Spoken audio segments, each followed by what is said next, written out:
Aujourd'hui, je débunk 10 de vos questions et de vos idées reçues sur l'investissement pour mieux t'aider et t'éviter de faire une erreur. Et on commence directement avec la première question qui est: est-ce que avec 300 €, il est possible d'investir dans plusieurs actifs? Eh bien, j'ai envie de dire que en théorie, oui, mais dans la pratique, non. Et je t'explique tout ça tout de suite. En fait, pourquoi je dis oui dans la théorie? C'est très simple, parce que tu peux très bien investir 10 € en bourse, 10 € en crypto-monnaie, 10 € en immobilier avec Brix par exemple, ou dans tout autre actif en fait. Sauf que en pratique, j'ai envie de dire non. En tout cas, c'est ma personnalité de dire non à ça. Pourquoi? Parce que j'estime, quand tu as en dessous de 500 € par mois dédiés à de l'investissement, de l'épargne, peu importe, ça ne sert à rien de diversifier tes actifs. Pourquoi? Parce qu'en fait, tu vas essayer de courir après chaque actif. Et le gros problème, c'est que tu n'auras juste aucun résultat. Il faut savoir que le focus est toujours beaucoup plus intéressant et à privilégier que la dispersion, parce que tu n'auras jamais de réels résultats en faisant ça, même à long terme, malheureusement. J'ai d'ailleurs vu, moi, j'ai de l'expérience personnelle qui me l'a prouvé par le passé, où j'ai vraiment essayé au début de ma carrière d'investisseur de tout tester, crypto-monnaie, peer-to-peer, immobilier papier, bourse, etc.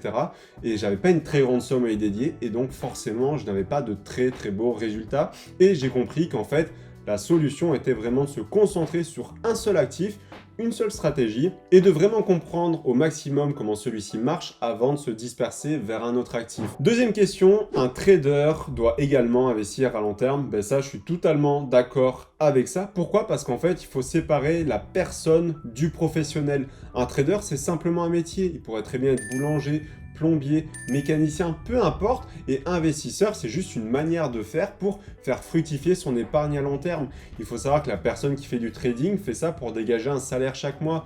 Elle essaye de récupérer des gains, des plus-values pour vivre dessus, alors qu'un investisseur, lui, va essayer de placer de l'argent en trop pour le faire fructifier à long terme, préparer une retraite, pouvoir gagner son autonomie financière, peu importe. Et donc, en fait, on pourrait mettre trader, boulanger, peu importe derrière, qui devrait quand même investir, parce que s'il dégage un salaire, il dégage peut-être et même certainement un surplus d'argent qui pourrait investir pour prévoir à long terme et gagner en autonomie financière. Donc, l'un n'empêche absolument pas l'autre, même si, attention, un trader ne doit absolument pas utiliser les mêmes stratégies d'analyse, d'achat et même de gestion de ses actifs qu'un investisseur. Là-dessus, on est tout à fait d'accord. Troisième question, comment choisir un actif qui nous correspond? Eh bien, c'est très simple, j'ai une méthode pas à pas à te donner pour cela, qui est peut-être en contradiction avec la première question, mais c'est une petite exception. Tu vas prendre entre 1000 et 500 € sans rien attendre en retour, n'espère pas faire x10, x100 avec cet argent. Tu vas le décomposer entre différents actifs qui te plaisent.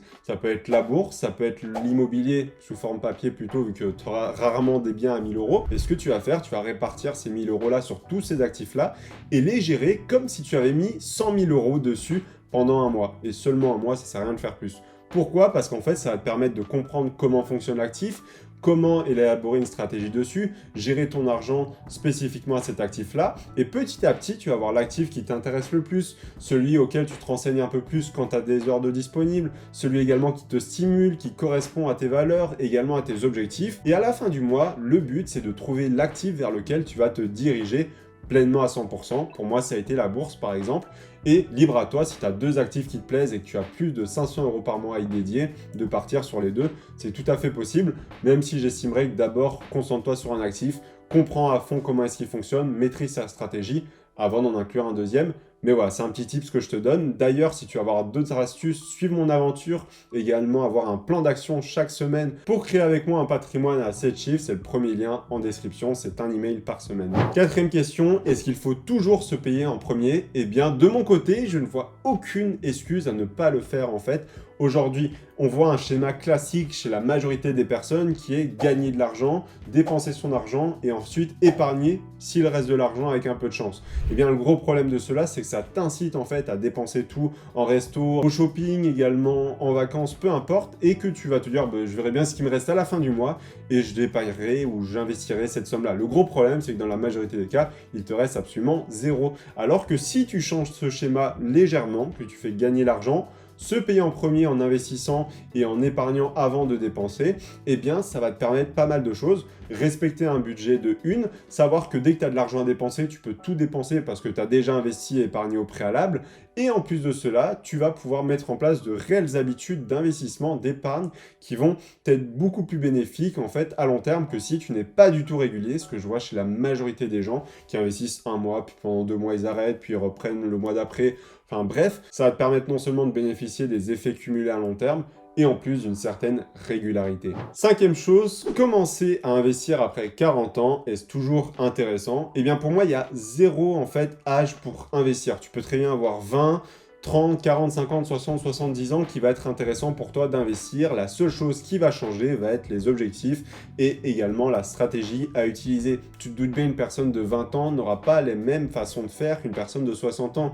La personne qui aura plus de 40 ans, de manière générale, utilisera l'investissement comme manière de faire fructifier et de maintenir un patrimoine contre l'inflation et le transmettre à sa génération, qu'une personne plutôt autour des 20 ans sera là pour créer une réelle richesse à long terme et développer son patrimoine avec ces leviers-là. Mais donc, honnêtement, ça va vraiment dépendre aussi de l'actif.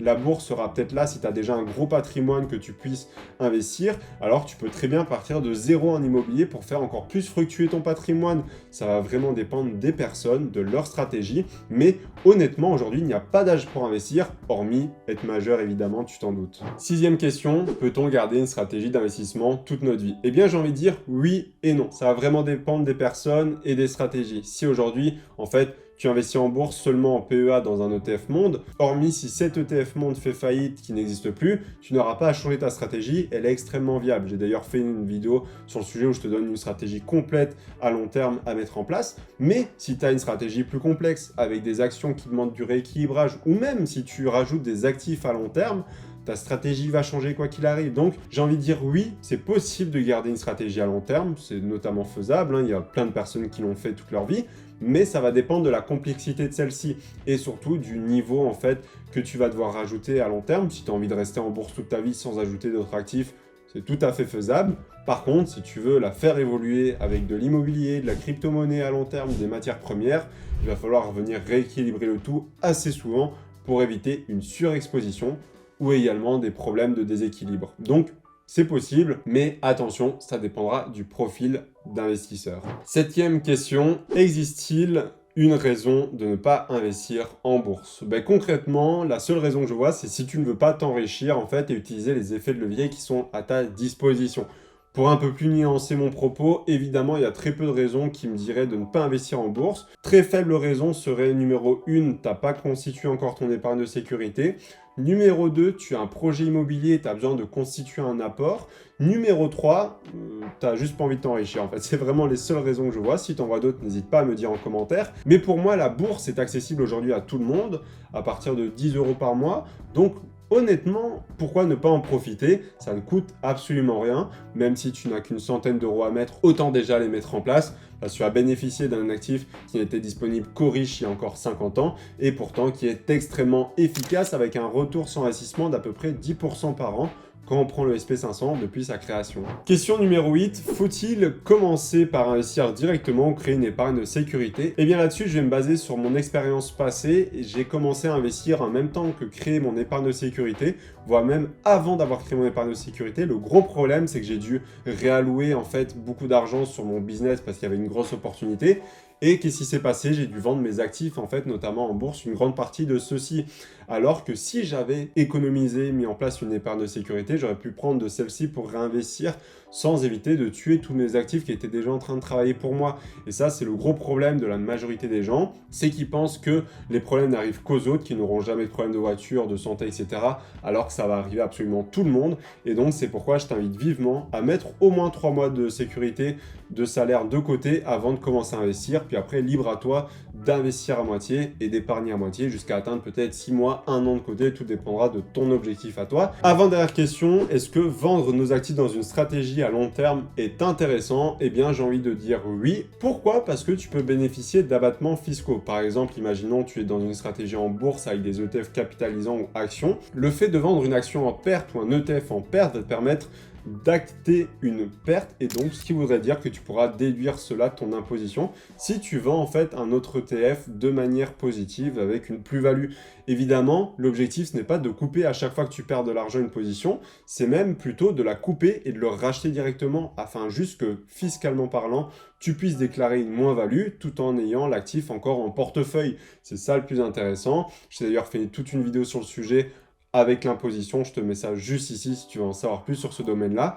Mais donc, vendre des actifs, oui, mais par contre, attention, si c'est dans un but de rééquilibrage, oui, si c'est dans un but d'optimisation fiscale, oui, mais si c'est dans un but de panique ou de FOMO, alors là, c'est non. Dernière question, faut-il inclure obligatoirement des métaux précieux pour se protéger des crises? J'ai envie de dire que oui, mais tu n'es pas obligé. L'or a notamment cette particularité de protéger en fait le patrimoine des investisseurs quand une crise survient, parce que de manière générale, il est inversement corrélé au marché des actions. Donc, ça va protéger un minimum les pertes que tu subirais sur ces actifs-là.